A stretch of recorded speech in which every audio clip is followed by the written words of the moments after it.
And here with us in the studio to tell us more about her trip to Jordan is Neha Wadekar. Neha, thank you so much for joining us. Thanks for having me. Now, Neha, if you could, you are a master's student, you are weeks away from graduation. Tell us why you felt like it was so important to go to Jordan despite it being such a busy time in the semester. Well, Helen, I had started this reporting project earlier in the semester, and I had the opportunity to talk to a number of Syrian refugees living here in Southern California. And the one thing that they kept telling me was, you don't really know what it's like until you see it in person. You can watch the news, you can follow the story, but until you actually see it with your own eyes, you can't possibly imagine how bad it is. So, I felt that for myself as a reporter and a journalist, I wanted to have that experience to improve my reporting of the story.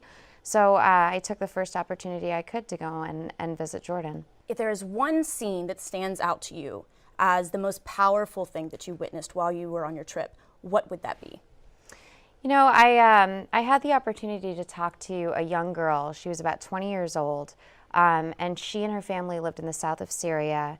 And they stayed in the country as long as they could before they had to flee to Jordan because of the bombing. And, I had this wonderful interview with this girl. She was so brave. She told me, her whole story.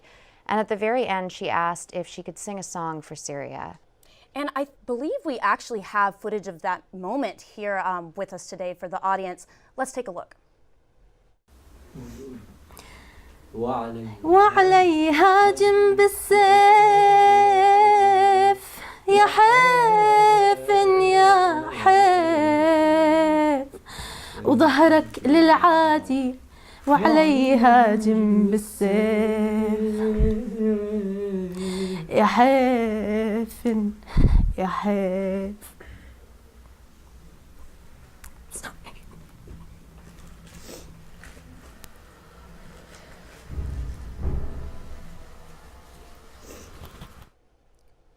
Wow, I can't imagine what it must have been like to witness that in person. It was tough. It was tough.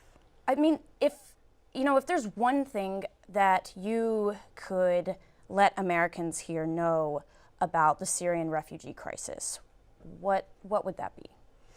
I think one of the most important things to remember, especially when talking about refugees in the way that we do, is they don't want to be refugees. And that's something that they just kept saying over and over and over.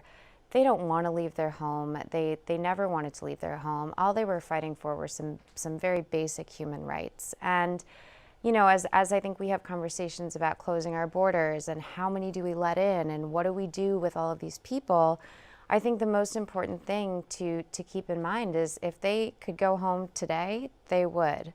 All right, Neha, thank you so much for joining us. Thank you for having me. And the Syrian refugee crisis has extended well beyond the Middle East and is even making an impact right here on U.S. soil.